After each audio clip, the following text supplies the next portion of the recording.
I'm a former real estate agent who is now a senior AI engineer. The reason I was able to make such a drastic transition was I had a tech stack that I was loyal to, and I became very productive with it, which meant I could skip the BS and just start building a lot of things quickly.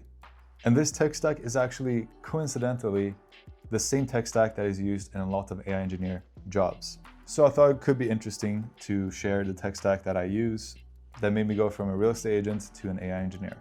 Okay, so when I first started learning programming, I started writing scripts in Python. And in AI, I mean, it's all running on Python, basically. When I started doing web app development, I learned Django. I love Django. Has a great community behind it, very powerful ORM. A bit of a steep learning curve, but once you learn Django, you become extremely productive with Django. You can start building complex backends extremely quickly. And now since becoming an AI engineer, it's been more FastAPI, and that's also something I see most positions are using FastAPI. But if you know Django or Flask, FastAPI, one of these, basically you're kind of good because they're all very similar. Because at the end of the day, you just need to know how to write backends in Python. I also learned JavaScript because I needed to do front-end development. So with this, I learned React because it's just the most popular framework. And surely enough, in most roles I see, even in AI, a lot of frontends are written in React. Also dabbled a bit in Next.js. A big problem with React is it doesn't support server-side rendering, which is kind of annoying if you want to build an SEO optimized website or if you want to cache your frontends better. And that's where Next.js came in. So I could cache the frontends of my website, so it only needed to do an API call to the backend at build time and basically transformed it into a static web app, which is very useful. And I didn't really dabble too much in TypeScript, but it is something that's becoming more and more needed. So it's something I've learned since becoming an AI engineer. But back in the day, I was kind of just like, screw typing. A variable is a variable, But since using typing both in Python and TypeScript, I must say there's no going back. It really helps me become more productive and catch errors quicker. Also, another thing, I used Selenium a lot for web scraping. Basically, you can make a bot that mimics a user using a web browser, and I use that for web scraping purposes.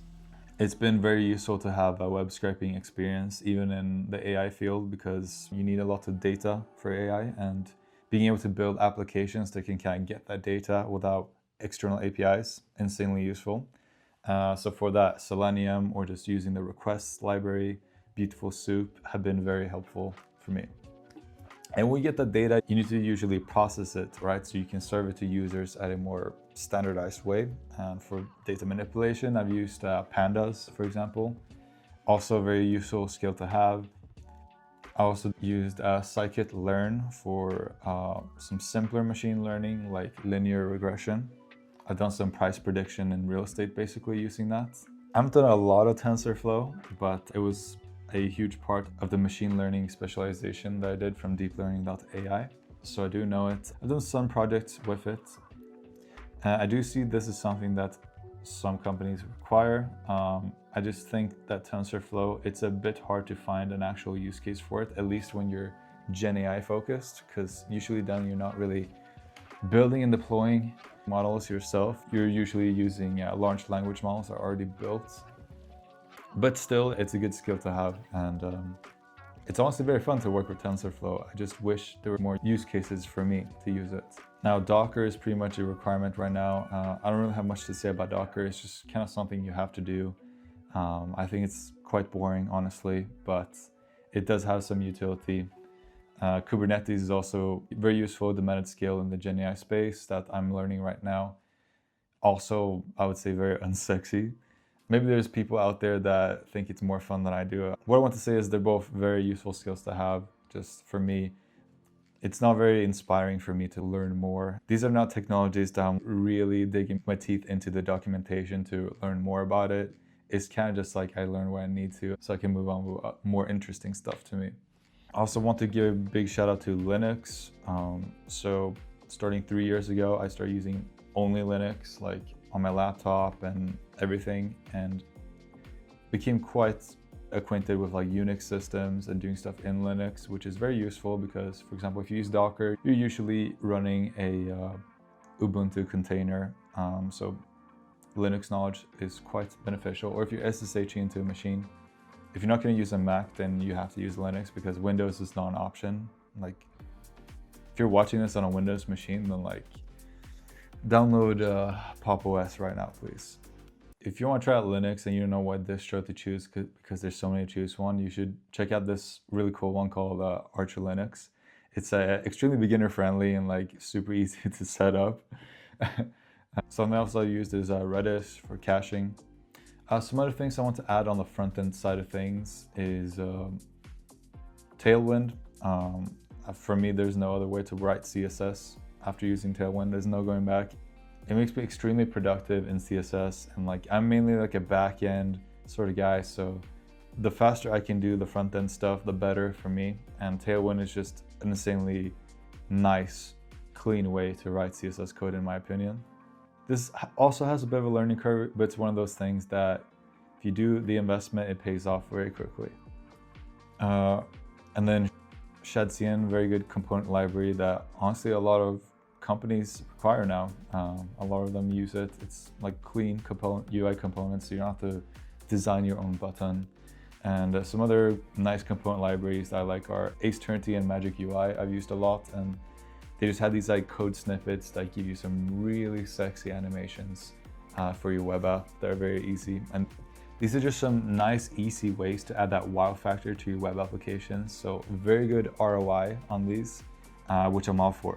Honestly, on the database side, when it comes to SQL databases, I've only used Postgres. It's the only database I've ever needed. I feel like it's very good for working with data.